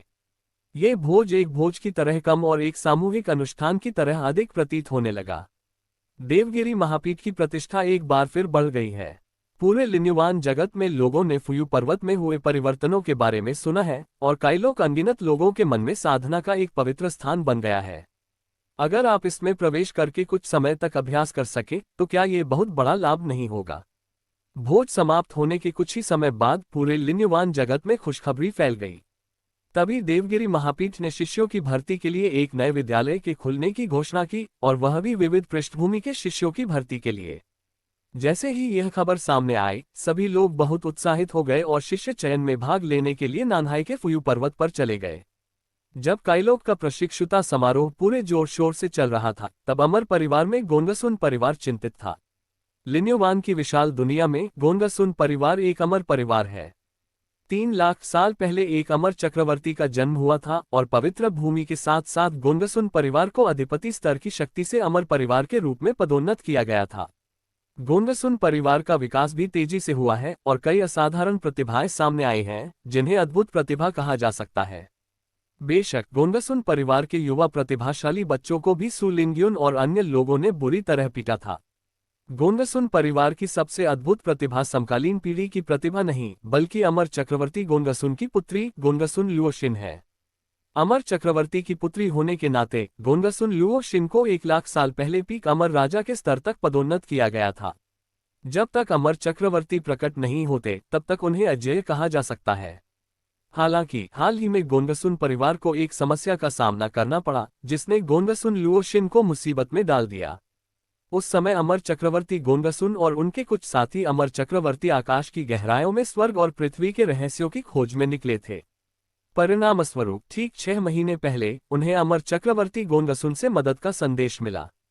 यह एक बहुत ही अनूठी जानकारी है जो केवल पिता और पुत्री के बीच ही साझा की जा सकती है। संदेश में बताया गया था कि वह और उसके कई अमर चक्रवर्ती मित्र स्टारफॉल के गुप्त क्षेत्र नामक एक खतरनाक स्थान पर गिर गए हैं। अब वहां से निकलने का कोई रास्ता नहीं था, इसलिए वह केवल उससे मदद मांग सकता था और उससे कुछ अमर चक्रवर्ती मित्रों को बचाव के लिए लाने का अनुरोध कर सकता था। हालात अचानक बदल गए। हालांकि गोंगसुन लुओक्सिन अपने पिता की सुरक्षा को लेकर बहुत चिंतित थी, लेकिन वह अमर चक्रवर्ती जैसा दूसरा व्यक्ति कहां ढूंढ सकती थी। वे सभी अमर चक्रवर्ती इतने रहस्यमय थे कि अगर वह सर्वोच्च अमर राजा भी होती तो भी उन्हें ढूंढना मुश्किल होता। इसके अलावा अगर आप किसी अमर चक्रवर्ती से कोई कार्रवाई करवाना चाहते हैं तो इसमें बहुत खर्च आएगा। गोंगसुन लुओक्सिन शायद इस कीमत को वहन करने में सक्षम हो सकती है। लेकिन क्या होगा यदि कई अमर चक्रवर्ती को मदद के लिए आमंत्रित किया जाए? इसकी कीमत बहुत भारी होगी। यहां तक कि अगर आप पूरे गोंगसुन परिवार का फायदा भी उठा ले तो भी नहीं। इसके अलावा कई अमर चक्रवर्ती भी उस स्टारफॉल सीक्रेट दायरे में फंस सकते हैं, इसलिए खतरे का अंदाजा लगाया जा सकता है। कई अमर सम्राटों को ऐसी जगह आमंत्रित करें जहां उन्हें खतरे का सामना करना पड़ सकता है। तो क्या कीमत को फिर से दोगुना नहीं करना पड़ेगा? इसलिए गोंगसुन लुओक्सिन बहुत चिंतित थी, लेकिन वह कुछ भी नहीं कर सकती थी। सौभाग्य से उसे अमर चक्रवर्ती परिवार के उन सदस्यों की पहचान के बारे में पता चला जो उसके जैविक पिता अमर चक्रवर्ती गोंगसुन के साथ स्टारफॉल सीक्रेट दायरे में फंसे हुए थे। इसलिए उसने उन अमर चक्रवर्ती परिवारों और उनके द्वारा स्थापित पवित्र स्थानों का पता लगा लिया। इनमें से एक है अमर परिवार का लिन परिवार। लिन परिवार एक अमर परिवार है और इसकी पृष्ठभूमि गोंगसुन परिवार से मिलती जुलती है। उन्हें यह नहीं पता था कि लिन परिवार के अमर चक्रवर्ती तारामंडल के गुप्त क्षेत्र में फंसे हुए हैं। अगर गोंगसुन लुओक्सिन स्वयं आकर उन्हें ये बात न बताती तो वे यही सोचते कि उनके पूर्वज अमर चक्रवर्ती अभी भी स्वतंत्र रूप से दुनिया भर में घूम रहे हैं। दूसरा स्थान ताइवान का पवित्र भूभाग है। ताइवान पवित्र भूमि के पूर्वज ताइवान अमर चक्रवर्ती भी इस समय स्टारफॉल सीक्रेट दायरे में फंसे हुए हैं। जब गोंगसुन लुओक्सिन उन्हें इस मामले के बारे में बताने आए तो ताइवान पवित्र भूमि के लोगों ने लगभग सोचा कि गोंगसुन लुओक्सिन जानबूझकर परेशानी पैदा करने के लिए दरवाजे पर आई है। क्या प्रतिष्ठित अमर चक्रवर्ती किसी खतरनाक जगह पर फंस जाएंगे? ऐसा कैसे हो सकता है? अध्याय 400 स्टारफॉल गुप्त क्षेत्र। इतने कम समय में ही मुझे ऐसा लगता है कि स्वर्ग और पृथ्वी के नियमों के बारे में मेरी समझ और भी गहरी हो गई है। गोंगसुन लुओक्सिन की आंखें चौड़ी हो गईं और उसने लिन प्राण शाक्तिंग्युन से फुसफुसाकर कहा। लिन प्राण शाक्तिंग्युन का शांत और सौम्य चेहरा भी उस क्षण बहुत आश्चर्यचकित लग रहा था। उसकी आवाज नदी के झरने की तरह कोमल थी। मुझे तो इस बात पर भी संदेह है कि मैं अमर चक्रवर्ती बन पाऊंगी। उन दोनों के बीच फुसफुसाहट भरी बातचीत सुनकर हु जिन को बहुत हंसी आई। इतने कम समय में अमर चक्रवर्ती स्तर तक पहुंचना कैसे संभव हो सकता है? यदि अमर चक्रवर्ती स्तर तक पहुंचना वास्तव में इतना आसान होता तो वह अनगिनत वर्षों से इसी स्तर पर क्यों अटका हुआ है? हालांकि इससे ये भी पता चलता है कि देवगिरी महापीठ कितना भयावह है। अगर हम सचमुच यहाँ दसियों हजार वर्षों तक रह सकते हैं तो सम्राट बनने की उम्मीद निश्चित रूप से बहुत बढ़ जाएगी। कुछ क्षणों के लिए हु जिन ताइवान पवित्र भूमि को छोड़कर सीधे काइलोक में शामिल होकर काइलोक का सदस्य बनना चाहता था। अगर वह सफाईकर्मी का काम भी करे तो कोई बात नहीं। मुख्य बात यह है कि वह इस वातावरण में रह सकता है जो उसके लिए बहुत फायदेमंद है। एल्डर कैलोक के मार्गदर्शन में वे शीघ्र ही मुख्य हॉल में पहुंच गए। उस समय मुख्य हॉल में पहले से ही कई लोग मौजूद थे। रुद्रांश शीर्ष सिंहासन पर विराजमान थे। उन्होंने सोने की किनारी वाले सफेद वस्त्र पहने थे जिन पर प्राचीन बादल की आकृतियां बनी हुई थीं। शिवांजी और अयान उनके बाईं और दाईं ओर खड़े होकर उनकी सेवा कर रहे थे। आगे नीचे कैलोक के अमर चक्रवर्ती खड़े हैं। जैसे ही वे अंदर दाखिल हुए, गोंगसुन लुओक्सिन और बाकी तीनों ने जबरदस्त दबाव महसूस किया। दो अमर चक्रवर्ती के सामने वे बिल्कुल भी सहज नहीं दिख सकते थे। जूनियर कैलोक के भगवान से मिले। उन तीनों ने तुरंत सम्मानपूर्वक सलामी दी। मुझे पहले से ही पता है कि तुम क्या पूछ रहे हो, रुद्रयान ने उन तीनों की ओर देखते हुए शांत भाव से कहा। मैं उस खतरनाक जगह के बारे में भी बहुत उत्सुक हूं जहां अमर चक्रवर्ती फंस सकते हैं। मैं स्वाभाविक रूप से स्टारफॉल के गुप्त क्षेत्र में जाऊंगा। बेशक इसका मतलब यह नहीं है कि मैं आपके लाभों को स्वीकार नहीं करूंगा। हर चीज की कोई न कोई कीमत होती है। रुद्रान ने हल्की सी मुस्कान दी, लेकिन उनके सीधे सादे शब्दों से उनके मजबूत आत्मविश्वास और हर चीज पर नियंत्रण का पता चलता था। दूसरे पक्ष द्वारा अपना इरादा स्पष्ट करने से पहले ही वह कारण और परिणाम को समझ गया था। गोंगसुन लुओक्सिन और लिन प्राण शाक्तिंग्युन दोनों चौंक गए। उनके मुंह खोलने से पहले ही काइलोक के स्वामी को सब कुछ पता चल गया था। क्या यह अमर चक्रवर्ती की पद्धति है? यह अविश्वसनीय है, लेकिन अमर चक्रवर्ती भी शायद ही इसकी भविष्यवाणी पहले से कर पाएंगे, है ना? आखिरकार इस मामले के कारण और परिणाम ने अन्य तीन अमर चक्रवर्ती को पहले ही फंसा लिया है। अन्य अमर चक्रवर्ती केवल तर्क और गणित के आधार पर सब कुछ नहीं समझ सकते। कैलोक के स्वामी के सामने खड़े होकर उन्हें ऐसा महसूस हुआ कि उनकी हर एक बारीकी पर नजर रखी जा रही है और अब उनमें कोई रहस्य नहीं बचा है। लिन प्राण शाक्तिंग्युन ने जल्दी से कहा, जब तक वरिष्ठ मदद करते रहेंगे कनिष्ठ किसी भी कीमत पर काम चला लेंगे। तो ये जूनियर भी? गोंगसुन लुओक्सिन ने भी अपने लाल होंठ सिकोड़ते हुए गंभीरता से कहा। हु जिन ने भी तुरंत अपना रुख स्पष्ट किया और किसी भी कीमत को चुकाने के लिए तैयार था। अंततः उन्हें एक अमर चक्रवर्ती मिल ही गए जो मदद करने को तैयार थे, इसलिए स्वाभाविक रूप से वे इतनी आसानी से हार नहीं मान सकते थे। इसके अलावा वे लंबे समय से भारी कीमत चुकाने के लिए भी तैयार थे। ठीक है, आप मेरे साथ बाहरी तारों भरे आकाश में आ सकते हैं। जैसे ही उसने बोलना शुरू किया, रुद्रयान ने एक ऐसी शक्ति छोड़ी जिसने उन तीनों को घेर लिया और उन्हें लिन्युवान दुनिया से दूर ले जाने की तैयारी करने लगा। अयान और शिवांजी दोनों थोड़े चिंतित थे। ऐसा लग रहा था कि संप्रदाय का नेता उन्हें अपने साथ ले जाने के लिए तैयार नहीं था। महागुरु, क्या आपको अपने पीछे चलने के लिए किसी दास की आवश्यकता नहीं है? अयान ने जल्दी से पूछा। कोई जरूरत नहीं, तुम्हारा पीछा करना बेकार है, रुद्रान ने कहा। आयन ने नाराजगी से मुंह बनाया। उसकी वर्तमान शक्ति थोड़ी कमजोर थी और वह अभी अमर राजा के स्तर तक नहीं पहुंची थी, लेकिन उसे विश्वास था कि वह जल्द ही उस स्तर तक पहुंच जाएगी। तब तक मुझमें संप्रदाय के नेता की चिंताओं को साझा करने की थोड़ी बहुत ताकत आ जाएगी। महास्वामी की निजी दासी होने के बजाय शिवांजी की आंखें चमक उठीं। शक्ति के मामले में वह बहुत आत्मविश्वासी थी। अमर चक्रवर्ती के क्षेत्र में आप हमेशा संप्रदाय के गुरु का अनुसरण कर सकते हैं, है ना? तो उसने उत्साह से चिल्लाकर कहा, महागुरु, मेरा क्या? मैं भी तो अमर चक्रवर्ती हूँ, क्या हम साथ में बाहर जा सकते हैं? गोंगसुन लुओक्सिन और अन्य लोगों ने पहले अयान और शिवांजी पर ज्यादा ध्यान नहीं दिया था। उनका ध्यान मुख्य रूप से दो अमर सम्राटों पर केंद्रित था। जब उन्होंने शिवांजी की बातें सुनी तो वे ये जानकर दंग रह गए कि यह महिला वास्तव में अमर चक्रवर्ती के अकल्पनीय प्रभाव को दर्शाती है। अमर चक्रवर्ती, वह भी अमर चक्रवर्ती हैं। एक ही संप्रदाय में 3 अमर चक्रवर्ती हैं। कई लोगों के दिलों में हलचल मच गई। क्या यह महिला अमर चक्रवर्ती निकली? वह तो कैलोग के स्वामी के पीछे इतनी शांत भाव से खड़ी थी कि सबने उसे एक साधारण नौकरानी समझा था। दूसरे शब्दों में कहें तो कैलोग के स्वामी की सभी दासियां साम्राज्ञियां हैं। इस घटना का उनके दिलों पर गहरा असर पड़ा। बल में सर्वोच्च स्तर और सबसे शक्तिशाली व्यक्ति होने के नाते वे हमेशा से अपनी कुलीन स्थिति के आदी रहे हैं और सभी को तिरस्कार और दया की दृष्टि से देखते हैं। लेकिन आज वे आत्मधार्मिकता का अर्थ पूरी तरह से समझते हैं। उनकी हैसियत और ताकत को देखते हुए मुझे डर है कि वे कैलोग के स्वामी के सामने दासी बनने के भी योग्य नहीं हैं। इन्हें देखो, इनमें से एक नौकरानी महारानी है। यह मानक इतना ऊंचा है कि वे इसे हासिल भी नहीं कर सकते। हालांकि महारानी शिवांजी रुद्रयान के इनकार से निराश थी, लेकिन उन्होंने खंडन करने का साहस नहीं किया। जैसे ही रुद्रयान ने गोंगसुन लोकसिन, लिन प्राण शक्तिंग्युन और हुलजिन को घेरने के लिए शक्ति की एक लहर छोड़ी, उन तीनों को अपनी आंखों के सामने धुंधलापन महसूस हुआ और उनकी स्थिति में धरती को हिला देने वाले बदलाव हुए। जब उन्हें होश आया तो उन्हें एहसास हुआ कि वे पहले से ही अंतरिक्ष में हैं। उनकी आंखों के सामने एक चमकदार आकाशगंगा थी। असंख्य तारे चमक रहे हैं, रंगीन हैं और बेहद खूबसूरत हैं। हालांकि ये तारे देखने में खूबसूरत लगते हैं, लेकिन वास्तव में हर तारा आकार में बेहद विशाल है। अगर हम सिर्फ आकार की बात करें तो रुद्रयान और अन्य तारे किसी भी ग्रह के सामने धूल के कण के बराबर छोटे होंगे और उसे देख भी नहीं पाएंगे। और इस समय आकाशगंगा में ऐसे तारे हर जगह मौजूद हैं, अनंत और अनगिनत।